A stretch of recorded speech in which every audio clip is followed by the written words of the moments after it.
Hi everyone. तो चलिए आज हम समझते हैं कि कैश एंड कैश इक्विवेलेंट्स क्या होते हैं। ठीक है, ये जो वर्ड है ये इससे हमें साफ पता चल रहा है कि यार कैश है तो कैश की बात होगी। ठीक है, और इक्विवेलेंट्स, कैश इक्विवेलेंट्स मीन्स ऐसी चीज़ जो कि कैश के इक्वल है। The word itself says cash equivalents means ऐसी चीज़ जो कैश के इक्वल है। तो क्या चीज़ है यार जो कि कैश के इक्वल है, समझेंगे अभी। देखिए, जब हम कैश एंड कैश इक्विवेलेंट का अमाउंट निकालते हैं, कैलकुलेट करते हैं, तो हम उसमें क्या क्या लेते हैं। कैश में हम लेते हैं कैश, बैंक एंड ड्राफ्ट्स ले लेते हैं, हम चेक ले लेते हैं, राइट। ये सारी हम चीज़ें ले लेते हैं। तो ये तो हमारा कैश में आ गया।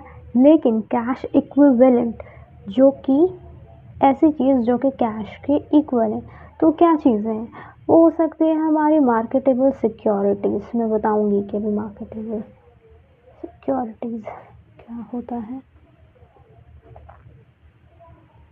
मीन्स ऐसे सिक्योरिटीज़ जो कि पब्लिकली हम ट्रेड कर सकते हैं।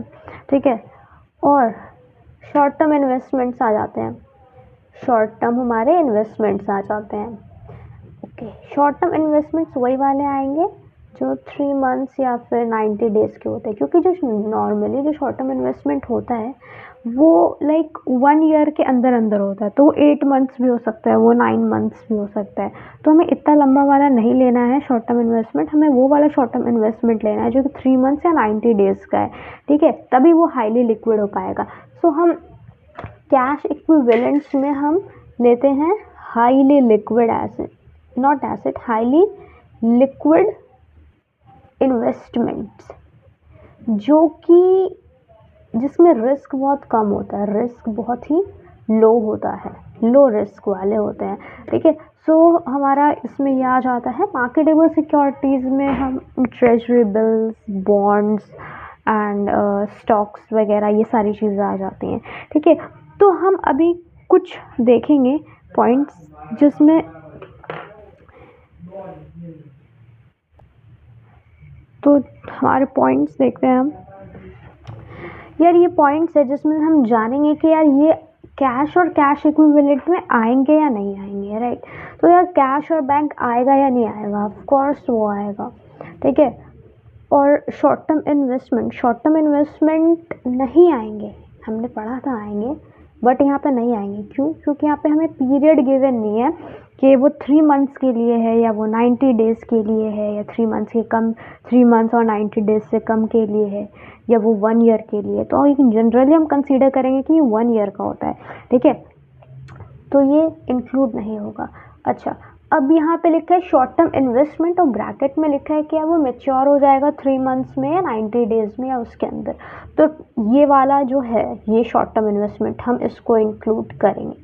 ठीक है, इसके बाद हम आता है हाईली लिक्विड इन्वेस्टमेंट। ठीक है, अगर आपको ऐसा नहीं दिया हुआ है कि यार शॉर्ट टर्म इन्वेस्टमेंट, तो आपको जस्ट ये दे दिया हाईली लिक्विड इन्वेस्टमेंट, तो हम इसको भी हम कैश एंड कैश इक्विवेलेंट में ऐड करेंगे, क्योंकि हाईली लिक्विड इन्वेस्टमेंट भी जो होते हैं वो 3 मंथ्स और 90 डेज़ के कम होता है। Highly liquid means easily cash में कन्वर्ट हो जाना, मतलब हाईली लिक्विड है वो, मतलब बहुत जल्दी कैश में कन्वर्ट होता है।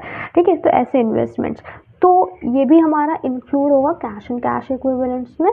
ठीक है, कैश इक्विवेलेंट्स में होगा, ये तो कैश में आ जाएगा और ये जो है कैश इक्विवेलेंट्स में।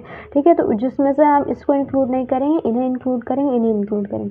अच्छा, कभी कभी यार हमें टेम्परेरी इन्वेस्टमेंट के नाम से भी आ जाता है। तो जब हम कैश फ्लो वाला चैप्टर करते हैं तो उसमें शॉर्ट टर्म इन्वेस्टमेंट नहीं दिया होता है, कभी कभी टेम्परेरी इन्वेस्टमेंट दिया होता है।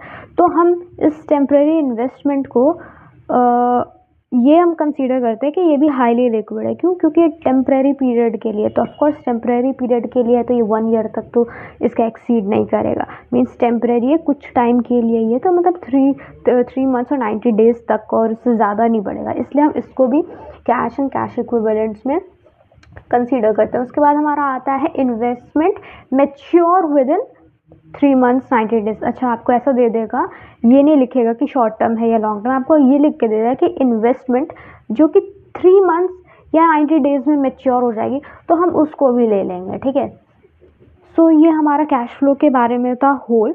आई होप आपको पसंद आया होगा। आप कमेंट कीजिएगा और आप कौन सा पार्ट आपको अच्छा लगा वो कमेंट कीजिएगा, और जहाँ पर आपको समझ नहीं आया है please ask me in comment section. I will definitely reply to your query. So thank you so much for watching, and of course do subscribe my channel and like my video. Thank you so much.